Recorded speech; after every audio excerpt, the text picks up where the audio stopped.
They might open the door to further opportunity and practical experience. They might also open the door to abuse and exploitative work practices. Either way, internships are facing a backlash in Canada and the United States. Joining us now to tell us why, in New York, New York, Ross Perlin. He's author of Intern Nation, How to Earn Nothing and Learn Little in the Brave New Economy. And Ross, as I welcome you to the program, I want to remind our viewers that our producers are standing by for a Twitter chat, so chime in using the hashtag AgendaTVO. And Ross, I want to just actually quote, before I ask you my first question, from your book, thus: "Today, interns famously shuttle coffee in 1,000 newsrooms, congressional offices, and Hollywood studios, but they also deliver aid in Afghanistan, write newsletters for churches, build the human genome, sell lipstick, deliver the weather report on TV, and pick up trash. They are college students working part-time, recent graduates barely scraping by, 30-somethings changing careers, and increasingly just about any white-collar hopeful who can be hired on a temporary basis for cheap or for free." Okay, let's pick up from there. Any person of a certain age, Ross, would hear that and think, hey man, you got to pay your dues. This is more whining by young people. Tell people why they would be wrong to conclude that. I definitely hear that line a lot, Steve. People are always saying, got to pay your dues, young people these days, and there's some element of it that's just, a normal generational phenomenon where there's a kind of a disconnect or a generation gap. But I think people don't quite understand, especially people who entered the job force, entered the labor market maybe 20, 30 years ago or even before that. I don't think they understand the nature of today's internship economy and the extent to which it has become essentially a barrier to entry. Internships are the kind of virtual gateway into the world of white-collar work. They're widespread across the public sector, the private sector, nonprofits, for-profits, small and medium-sized businesses, the largest corporations. They've gone global, all over the world. I mean, it's a phenomenon that in some ways got started in the U.S., and we can talk about that history a little later, but that is now found, in just about every developed economy and increasingly in developing economies as well. So I think, older people don't quite conceive of this internship explosion that's happened, especially over the last few decades, and the ways in which it really sort of determines who can break in. People now doing not just 1 or 2 internships, but routinely having to do 3, 4, or 5 of them, just in order to kind of get to a place where they might get an entry-level job. But indeed, entry-level jobs have become a kind of endangered species. Well, let me follow up on something you just said a moment ago where you called them a barrier to entry. Again, I would suspect that the previous generation would say, what do you mean a barrier to entry? This is your means of entry. Internships are the way to get the experience that you need to get that job. Why is that not the case? The original concept of the internship was centered on training and recruitment. So when you saw the sort of early internship programs, usually run by big companies, they were hiring 60, 70, 80% of their interns. If you did pretty decently well, you could expect to get a full-time job at the end of your internship. That was quite normal, and still goes on to some extent in a kind of a select group of companies that really pride themselves on their programs. But increasingly, that's not the case. You get caught in a kind of an internship trap, as I've called it. Where, and this is combined with rising levels of tuition, record levels of student debt. We have, across the Western world, we have youth unemployment at some of the highest levels since that's been tracked. And so clearly, there's actually a correlation there, but it's a negative correlation. I mean, the more unpaid internships we have, the worse youth unemployment gets, in fact. Give us one of the worst examples you experienced out there. Well, on the one hand, there are those kind of heinous cases that just stick out at you, that are kind of funny stories you can laugh about later. But while the intern was experiencing it, it was not so great.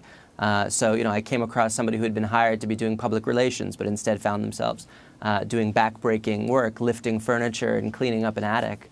An intern who was essentially running errands, just personal errands for a boss, including taking that boss's urine sample to a lab to be checked, completely unrelated to the work.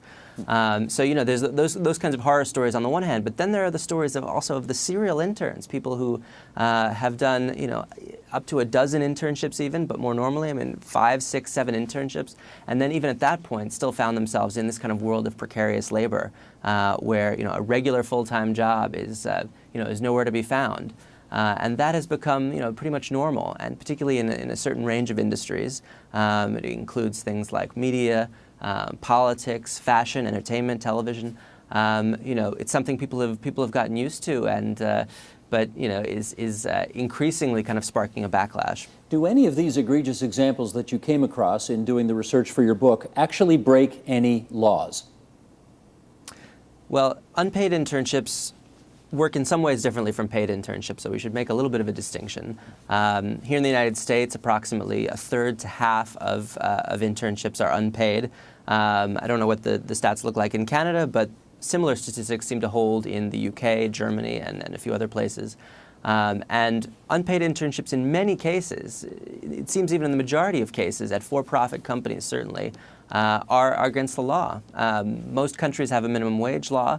There is, almost never a kind of specific exemption for interns, but there is, sometimes allowance for companies to kind of run short-term training schemes if they meet certain criteria. But indeed, most internships are not really training programs. Training itself has largely disappeared as people are kind of expected to be contributing to the bottom line right away, to hit the ground running, to learn on the job, and so on and so forth. So most internships, people find themselves doing real work that's actually contributing to the company right away, and that is very often illegal. You made the appropriate distinction between paid and unpaid internships, and I want to just follow up on that.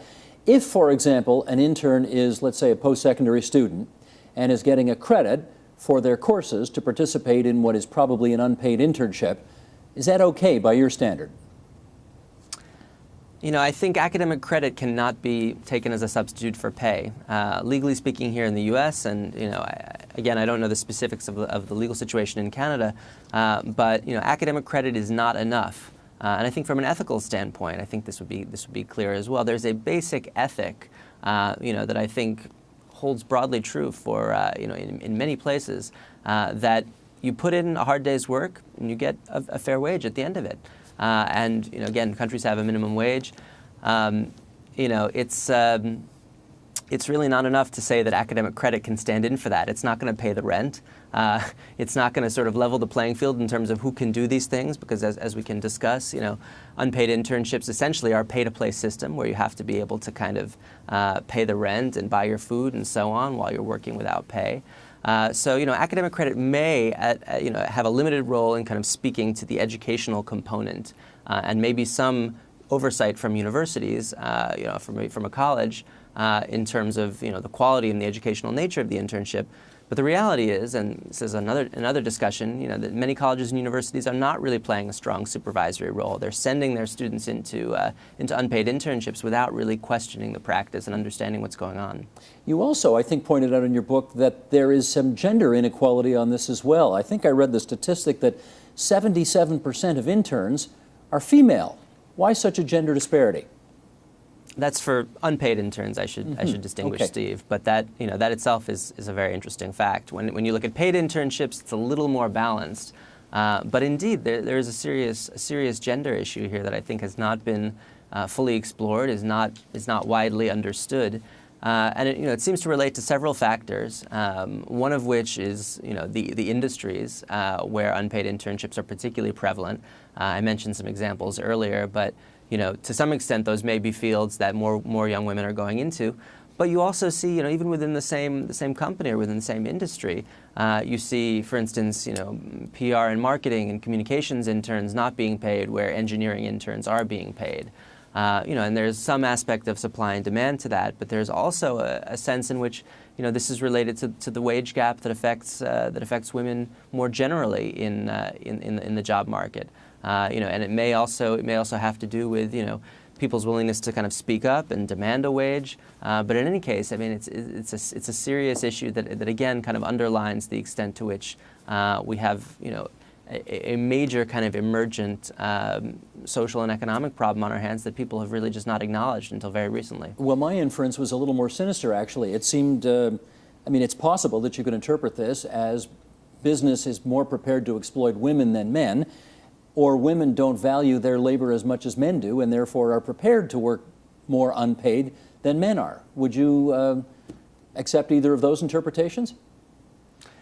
Well, I think, I think it's still sort of open to, it hasn't been extensively surveyed or researched. It's kind of, it's something that bears some serious looking into. I think, it certainly is an expression of the values of employers, the values of our society. It's related to the kinds of the fields that women are often majoring in. Typically liberal arts and humanities have a higher proportion of women. Clearly, people from those fields are also more likely to be getting unpaid internships versus paid internships. So I think there is something very sinister here, Steve, as you said, and it has to do with what employers value, what they're willing to pay for, and then what they think they can get away with, who they think they can exploit. Okay, Ross, let's you and I do another minute or so here, because we've got another group of people who have experience on this and want to join in the conversation. But I really should ask you, have you interned anywhere yourself? Like many members of my generation, I'm 30. I did indeed do an unpaid internship, working several hundred hours unpaid, doing core work at the organization. It was a nonprofit. So several years ago, before I had, this indeed is what got me started, starting to think about researching this topic and ultimately writing on it. I should say it wasn't, the most heinous experience. I ultimately, in my research, found many more kind of worst cases. And in terms of the legality, this probably just might pass muster because it was a nonprofit and perhaps could be taken as me just volunteering my time, although I would say there was a real distinction. I didn't feel like a volunteer. I didn't feel I was treated as a volunteer. You don't have to name the organization if you don't want to, but can you tell us what kind of work it did and what kind of work you did? It was a nonprofit, basically doing kind of research and reporting on environmental issues. I was doing translation, language translation. I was doing kind of website maintenance, and it was stuff that they definitely needed to get done. Why did you do it if they didn't pay you to do it? At the time, I was feeling that I was feeling that pressure to finally do an internship. I was 23. I was doing a master's degree, and I had resisted throughout my kind of undergraduate years. I was probably the last person that that I knew who I'd gone to school with who hadn't up to that point done an internship. And finally, the pressure kind of got to me, like, yeah, you gotta just do one of these. In that area for that kind of thing, paid internships seemed to be almost non-existent. And I did what so many people do. I just said, okay, I have to try to suck it up and do this for a while. Can you categorically say that experience was unhelpful in getting you to where you are today? Except in as far as it got me thinking about internships and ultimately researching the topic. I can't say that it led to I can't say that it led to a job. It certainly didn't. I came to understand after not too long in that role that there were no job openings there. There wouldn't be any job openings, and that indeed that whole field there were going to be very few jobs. So I sort of moved on to a whole other line of work in a sense. Of course, does one learn something by being in an office? Does one, get exposure and have, interesting interactions with colleagues and make friends and, and so on? Of course, that can happen, and people were very pleasant, and I learned some things from the experience. But you learn from life as well. You learn from any variety, any range of experiences. You can learn a lot from. I think. There still has to be a real distinction here. What I realized as I was getting deeper into it was, I'm doing real work here. This is a job. Somebody would have to be paid to do this, and this is eroding my sense of, like many interns. I think I started out with an initial kind of bout of enthusiasm, and over time I was just sort of worn down by this sense of what I was doing. I was lucky enough to have a scholarship that was supporting me at the time, a basic stipend, but I saw that I wasn't going to be able to do it beyond that, and that there was something wrong with the whole situation. Okay. Ross, thank you for setting the table for the discussion that is to come. We have 4 other people here in the studio who want to participate in the discussion, so let us welcome Mike Moffat. Mike is assistant professor at the Ivy Business School at Western University. Jaina Patel, a former unpaid intern who works now in marketing. Kyle Iannuzzi, former unpaid intern who is now an event producer, and Oliver Sachkow, who is a fourth-year Carleton University journalism student, and in the interest of full disclosure, we say, a former intern here at The Agenda. Oliver, welcome back. Hi. Nice to have you guys all around this table in our studio. And of course, we remind everybody that Ross Perlin, the author of Intern Nation, stays with our discussion. He joins us on the line from New York, New York. Let's start with this. Oliver, I'm going to start with you. I know you the best here. How many internships have you done in your so-called career? So I've done 4 internships. How old are you? I'm 21. You've done 4 already and you're 21? Yes. Yeah. What kind of internships have you done? So I've worked at a daily newspaper. I did 2 internships there. Which one? It's the Winnipeg Free Press. Okay. I worked at a local TV station in Ottawa, and then at this program, of course. So that totals 4 internships. That's 4. Did everybody pay you? One of the internships was paid. It was in Winnipeg, and that was after I did an unpaid internship with them before. Why do you think you did so many? 4 sounds like a lot. It does, but I'm in a competitive field. I'm in journalism, and the fact is there's little jobs, very few opportunities. So I kind of felt that if I ever wanted a career in journalism, I would have to do internships. And in fact, I want to continue doing internships because at the end, the more you have, the more experienced you are, and the more employable you are. And do you expect that it will eventually pay off and lead to some kind of full-time job somewhere? Well, I certainly hope so, or else most of what I'm doing is in vain. Well, that's interesting because Ross did say that his internships really didn't prepare him at all for what was to come, other than give him good material for a book he wrote several years down the road. Was it a good investment of your time to do these internships? Oh, absolutely. I mean, every internship some have more value than others. I'd count this one as one of the more valuable ones. But I think that, there are good internships and bad internships, and you really have to make that distinction because even though they aren't paid, they can provide a lot of value. And I feel like if I hadn't done them, I would not nearly be as skilled or as employable as I hope I am now. Mike, how typical is this experience?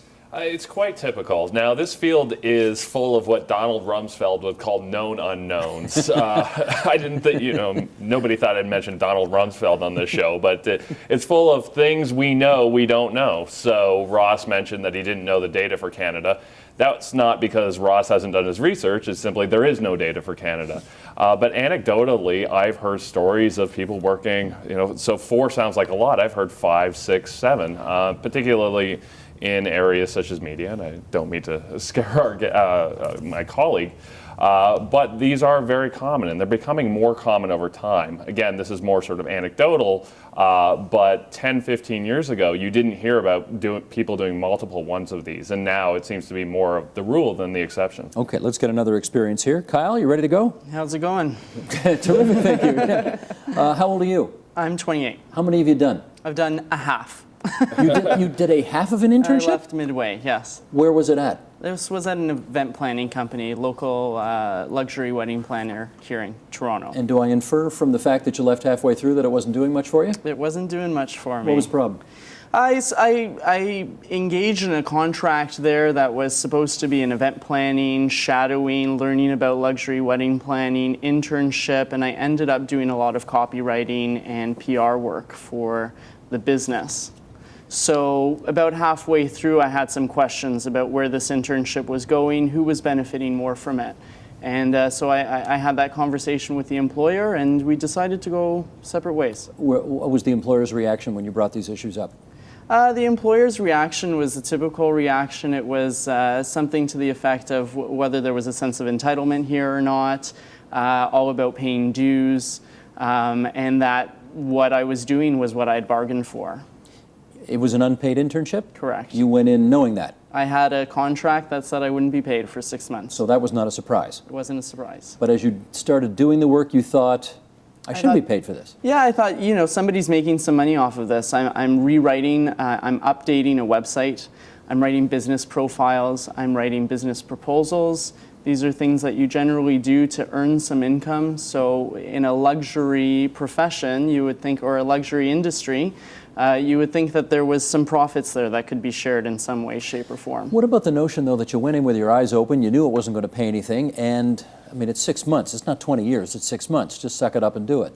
I think if I was doing what I negotiated in the contract, I would have been more okay with it. I think if the employer was also more forthcoming with some benefits for me, a LinkedIn profile recommendation, access to some of her suppliers, these things would have definitely helped, but they didn't happen. But you are working now in your chosen field, yes? I am. So it all worked out. It worked out. Yeah. But not because of the internship. No, it wasn't because of the internship. I think it was because of the experience that I had leading up to the internship, the college diploma I have, the experience I have coming out of the internship as well. Did you sue anybody over this? I went to the Employment Standards Act of Ontario. I filed a claim for unpaid wages, and I was successful in that claim. You got $1,000 out of it? Just under that, yeah. Huh.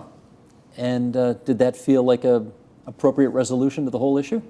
Well, I mean, I didn't go about this process for money. I didn't go about it to be vindicated from anything. I really went about it actually to appear on the agenda with Steve Paikin. No, but in all seriousness, I was looking for an opportunity to tell this story to more people. I was looking for an opportunity to advocate for a vulnerable demographic that's truly being exploited. And so the Employment Standards Act of Ontario definitely helped with that. Gotcha.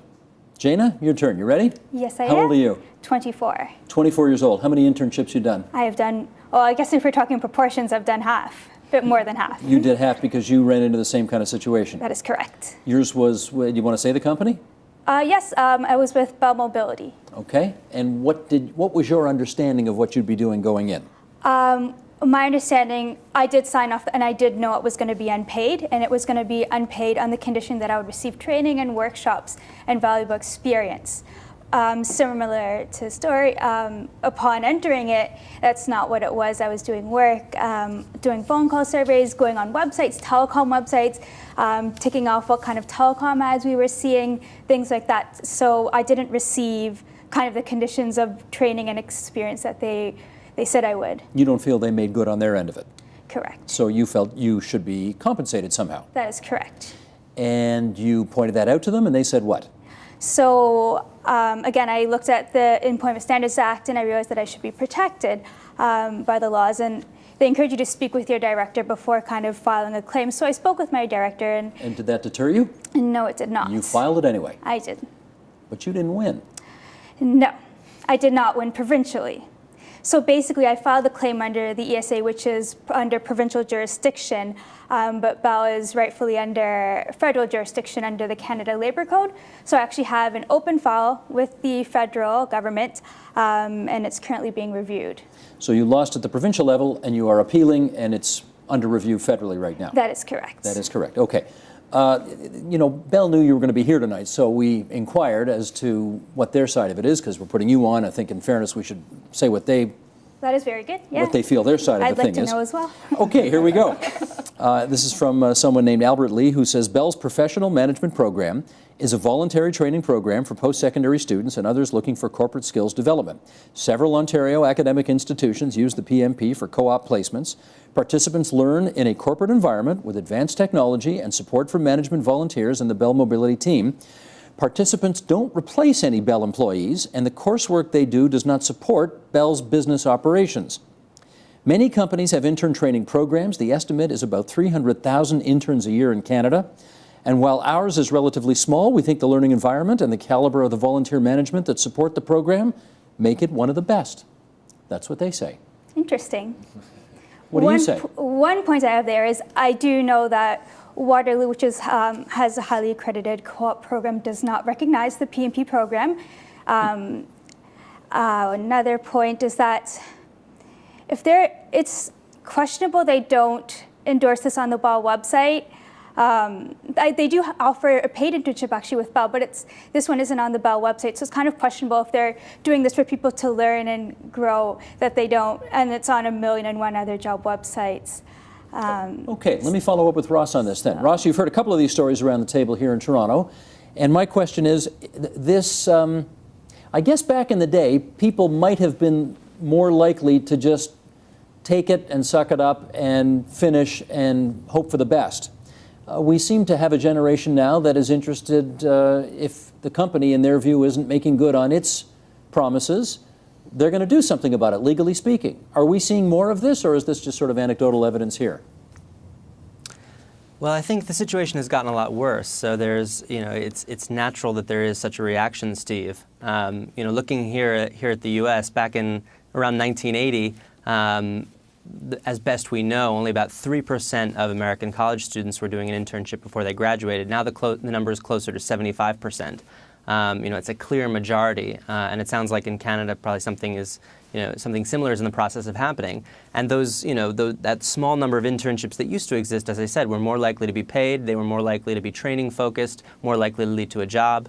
I think finally now, as things have gotten worse and worse, and particularly exacerbated in the last 5 or so years after the financial collapse and in the current recession, interns are starting to fight back, and I think it's inspiring to hear about, to hear from people who are doing that in Canada or here in the U.S., where we've had some 30 lawsuits just in the last 2+ years by unpaid interns who are saying, look, I was doing real work, and they now understand what the law is. You can't sign away whatever internship agreement you sign, whatever you sign at the beginning, however much your eyes are open. You're not able, certainly in the U.S., according to U.S. law, you're not able to sign away your right to the minimum wage. The idea, Bell is talking about a volunteer program, and I take it, Bell is a for-profit. Certainly from a U.S. perspective, you can't volunteer at a company. Companies can't have volunteers. So interns are fighting back, and here in the U.S. they're winning. There was a very notable case around the film Black Swan, a film that grossed over $300 million, and yet had a fleet of unpaid interns doing core work, including things like accounting for the film. We're starting to see interns kind of organize themselves into groups. I know that's happened in Canada as well. And really make this a kind of a political issue. There is, this is an issue of kind of intergenerational equity. Okay, you called it inspirational. We're seeing it now. You've called it inspirational on the one hand. Mike Moffat, I point out that Condé Nast, the huge U.S. publisher, on the other hand, has said this is not worth the headaches, and they shut down their internship program. Now, presumably, that's not the outcome that anybody wants to see either, is it?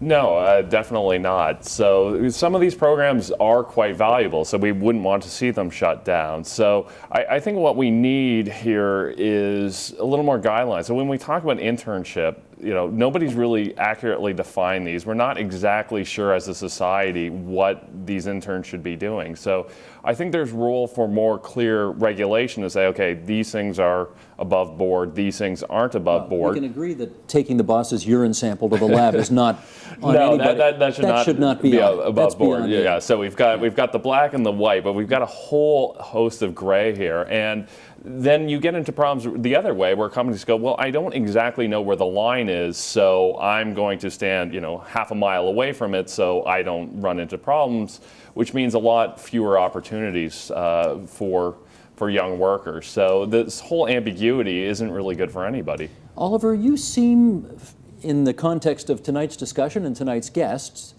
unusually cheery and positive about your internship experiences, and I wonder why that is. I guess I was lucky, mostly. I mean, I've heard a lot of these stories, and I can't say that I've ever experienced anything like this.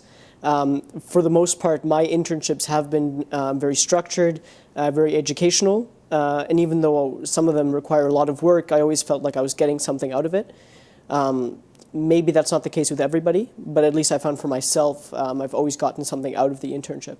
So the internships you were doing were in the area of journalism, obviously, and, yes. and did you find at any of the places you interned that people asked you to do things that really weren't consistent with journalism? I don't know, picking up dry cleaning or get me coffee or this kind of thing? There was nothing like that, no. I mean, really, the worst I ever got was doing much of nothing, just kind of sitting around and kind of watching. But there was never any work where I had to say, I don't know if I should be doing this. Did you ever think you should have been paid?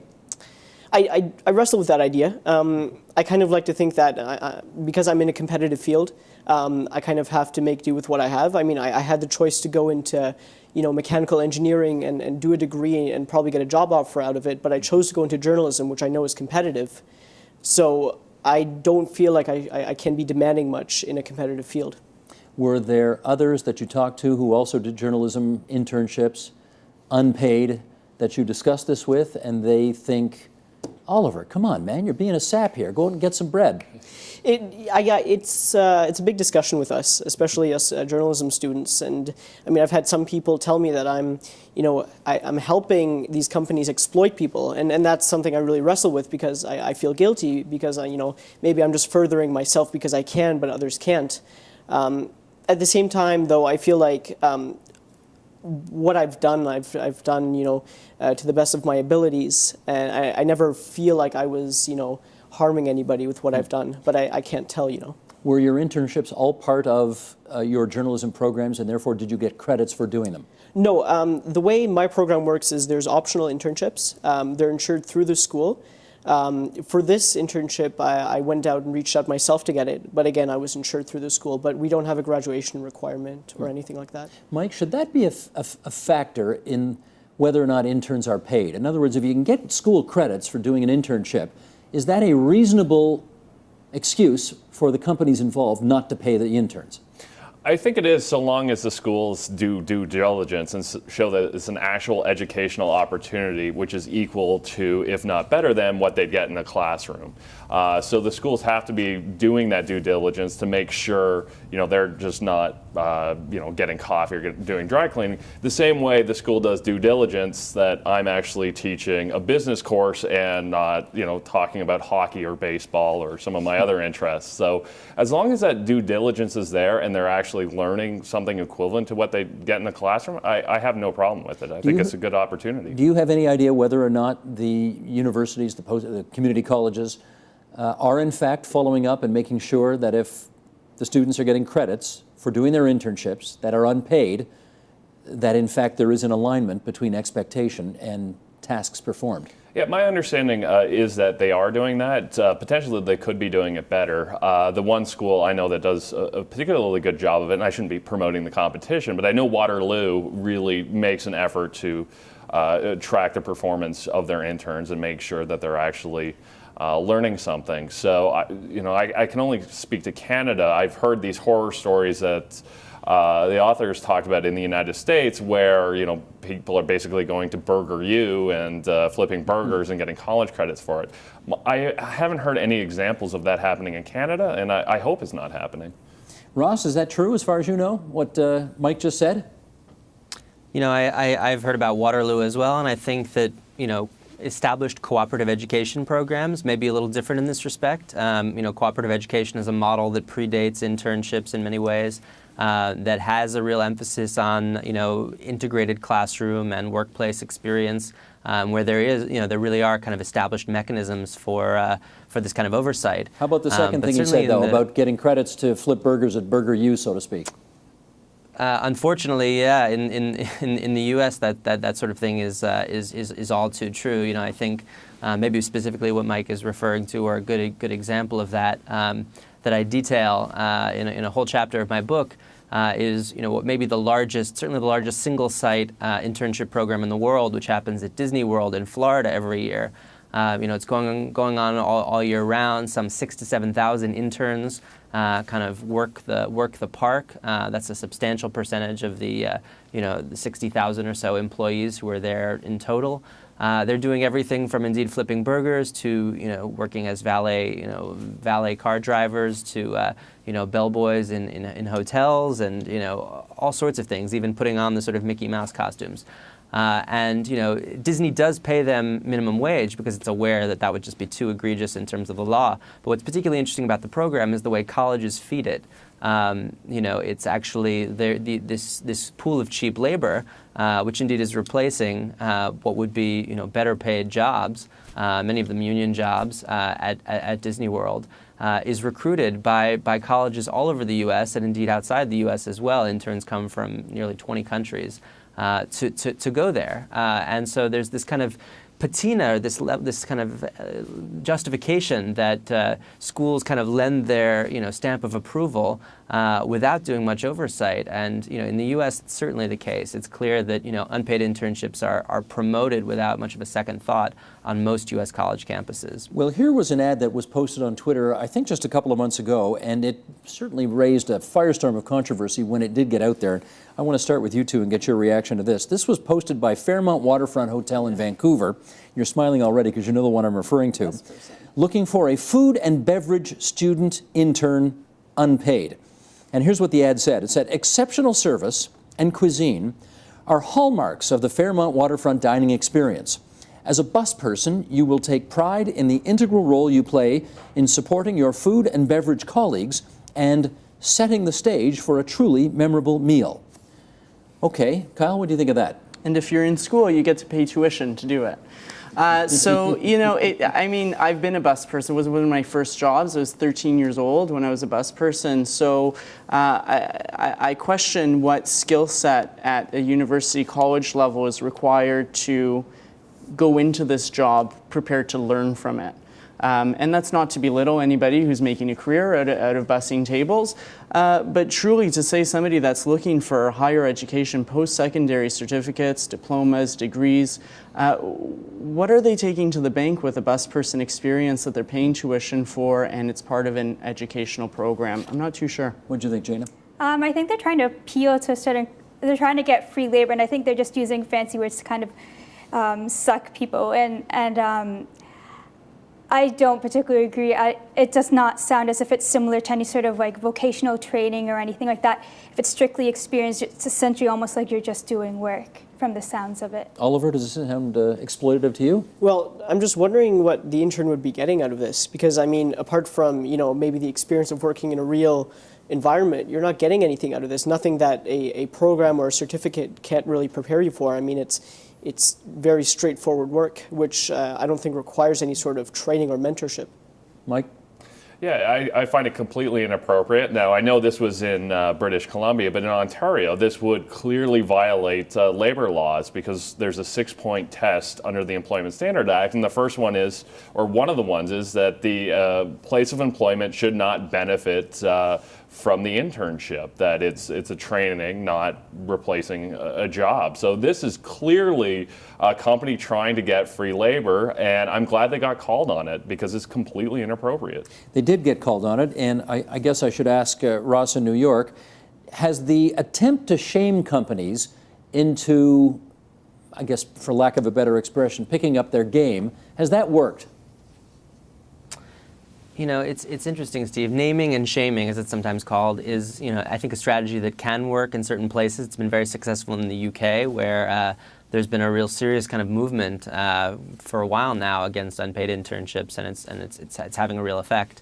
In the U.S., it's worked to some extent. I think in Canada there was also the case of Hootsuite. Here in New York, there was the case of Roberta's, a very well-known restaurant that's clearly making a lot of money and doing very well, which was also, through the internet, a kind of brief firestorm. And then very notably, Sheryl Sandberg's Lean In Foundation, on the heels of this best-selling book, and an executive who's made hundreds of millions at Facebook, was then looking for an unpaid intern to kind of help launch this foundation. So, it's something we've seen kind of just within the last year or so, where it does seem to have something in effect. Some of these things are so egregious that they can quickly become kind of viral sensations and really galvanize people. I don't think it takes the place of, the kinds of things that Kyle and Jana are doing, and that so many interns here in the U.S. are doing, of actually kind of taking action and seeing through a legal process to really kind of make a point. Nor does it take the place of organizing that is beginning to go on among interns, or with the Canadian Interns Association, the kind of, getting out the word. But I think, this naming and shaming has an important role to play, and really signals the kind of depth of the malaise that young people feel they're in, facing this kind of internship economy that has really taken the place of the entry-level job. I want to follow up with the two guests here who have tried naming and shaming and see whether or not, Jana, you first, do you think it was worth doing? I think it was worth doing in terms of bringing awareness to the whole concept of these unpaid internships. What I hope to gain by kind of bringing this as a public issue is inspiring anyone as an unpaid intern to take a look at their internship and make that decision for themselves.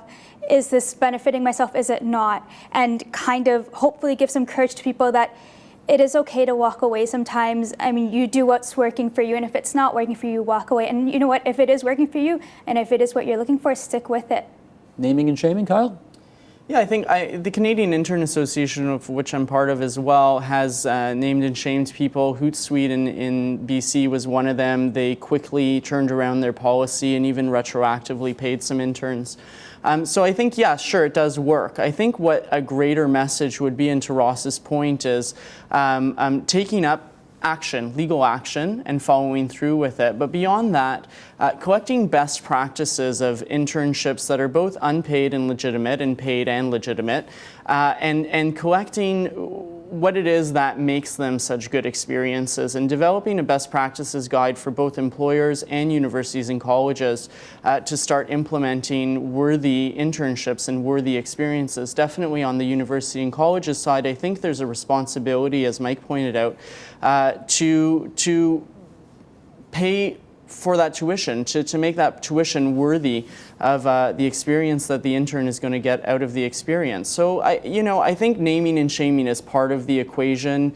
It's definitely aggressive, but I think there's other ways that we need to look at this situation as well. Well, Jana, let me do a follow-up here, because, well, here's the thing. People who open the door don't always get to be the first people to walk through it. That is correct. And you have taken a bold stand to, in your view, stick up for your rights, which you don't think were adequately respected by the company involved in your internship.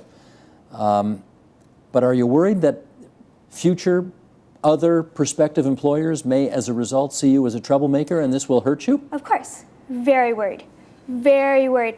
The internship program I was in, there was about 80 or 90 unpaid interns, and stick it through, get your 450 hours, don't say anything, don't talk to your employer. You're doing that just for a reference, so you don't want to ruin even that one reference you've already put your hours to.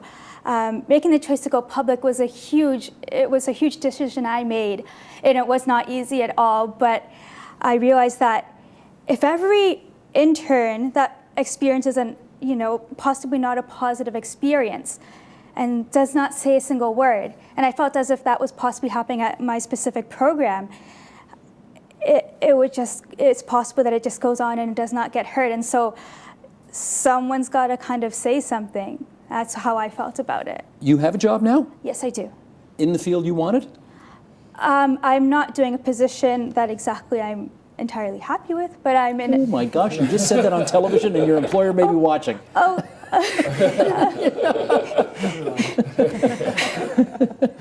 What you meant to say was... I always like it, challenging myself and growing, and I think I'm ready for that move in my current position is possibly a better way to put it. Hey, that's a beautiful way to put it. Okay, good for you. How about you? Sorry, where do we want to go with that question? Are you happy where you're at right now? In professionally speaking, I'm very happy where I'm at. I'm 1 degree away, I think, from one of my lifetime goals, so I'm really excited about that. I'm working with the Toronto 2015 Pan Am, Para-Pan Am Games. My goal is to work with the Olympics, so I'm pretty close. You got a real job there? I have a real job there. Paid job? Paid job. I supervise interns. So it's... Oh my gosh, is that hilarious? Yeah, well, You're supervising interns? And they're getting an outstanding experience because I'm so critical of the experience. So okay. I hope they enjoy it. Oliver, let me ask you, where are you at now in terms of your career aspirations? How far along the number line are you? I think I still have a couple of internships to go. I'm assuming about 2 or 3. We'll see. I mean, I have another year and a bit of my university ahead of me, and I'm planning on doing internships until the day I graduate. Remind me, you're at Carleton now? Yes. 4th year? Yes. So you got to finish 4th year. Mm-hmm. And you still want to do 2 more internships after that, or at the same time? Well, I'm in my 4th year, but I do have another year after that due to kind of... I've split up my education because of the internships I've done. I see. So you're taking 5 years to do a 4-year program? Exactly, yeah. Okay, gotcha. Wow, all right. How typical is all of this that you're hearing tonight? I mean, we're seeing a couple of people on this side of the table here who sort of are not, not prepared to put up with, if I can put it colloquially, a half-assed internship experience. Is that typical?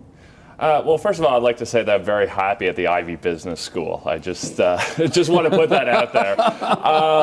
But yeah, this is very atypical that people would come out and complain. And unfortunately, I think businesses exploit this. That you can say, well, maybe one person out of 10,000 complains, and then we take a small reputational hit. We may have to pay some money. It's a cost of doing business. So I think it is helpful that when we have students complain and we have this blame and shame, raises the cost of companies for this bad behavior, reduces the likelihood that they'll engage in it. So I think this is a fantastic thing. And like they said in Moneyball, the first one through the wall tends to get bloodied. And I'm sorry it has to be Jana, but. I think they're doing the right thing here. I don't think she's given up the ghost yet, if you know what I mean. No, I don't think she has either.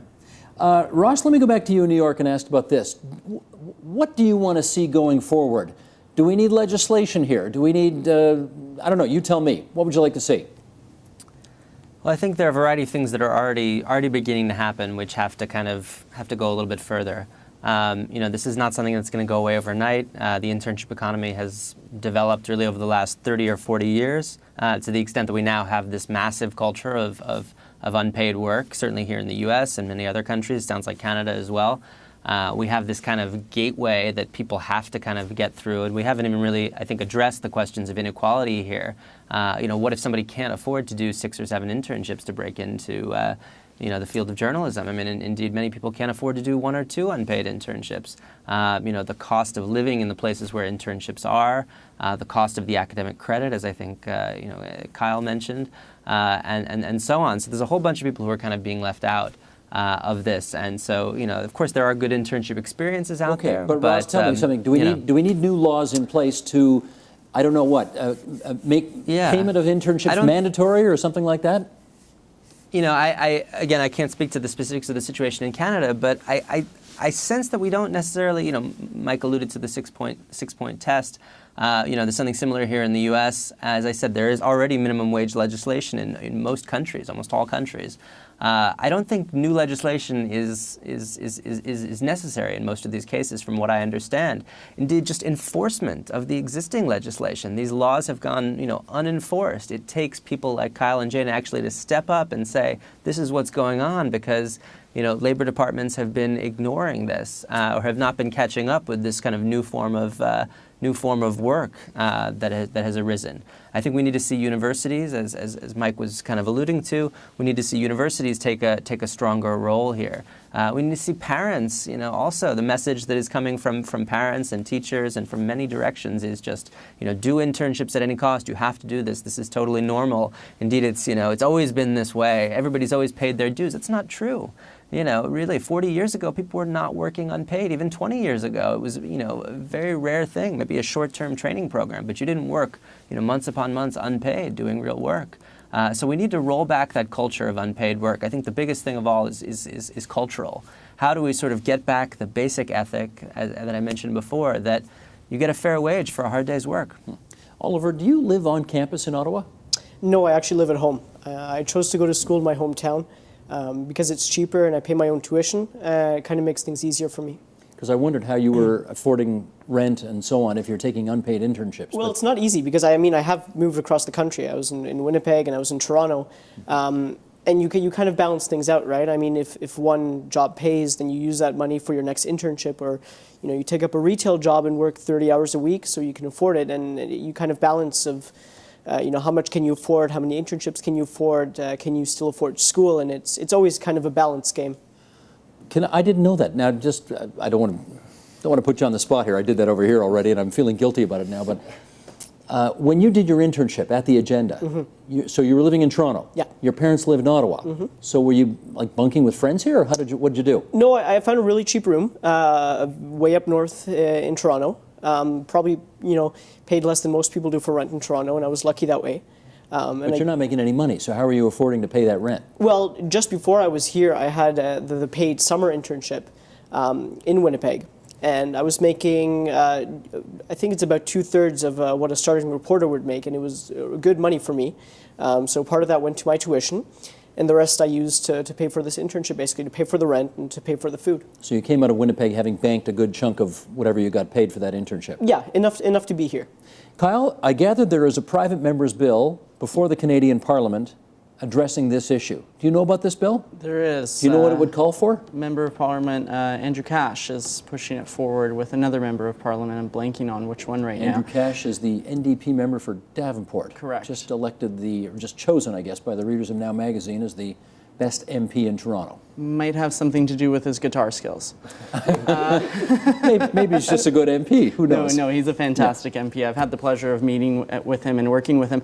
A big chunk of what he's calling for is we need to find out what the numbers are. We have so much unknown data that we need to analyze, and we can't go about finding a solution to the problem until we know how big the problem is, where it exists, and what the identified areas of improvement are. Do you think, Mike, that internships now are in some respects box office poison, and employers, because of all of the associated negative publicity, may want to avoid them going forward? Well, especially on the unpaid side, I think we're not going to see, people advertising positions for busboys anymore. But I'm not seeing a big push away from them yet. That you are still seeing lots and lots of ads out there and lots of interns. But I do think we need to measure this.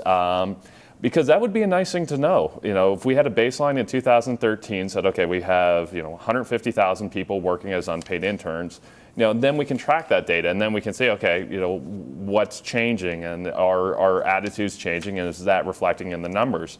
But right now, I mean, we're telling these stories, and I'm just trying to guess based on looking at LinkedIn and looking at the newspapers that we're trying to read the tea leaves here, but we're all just guessing. We really don't know.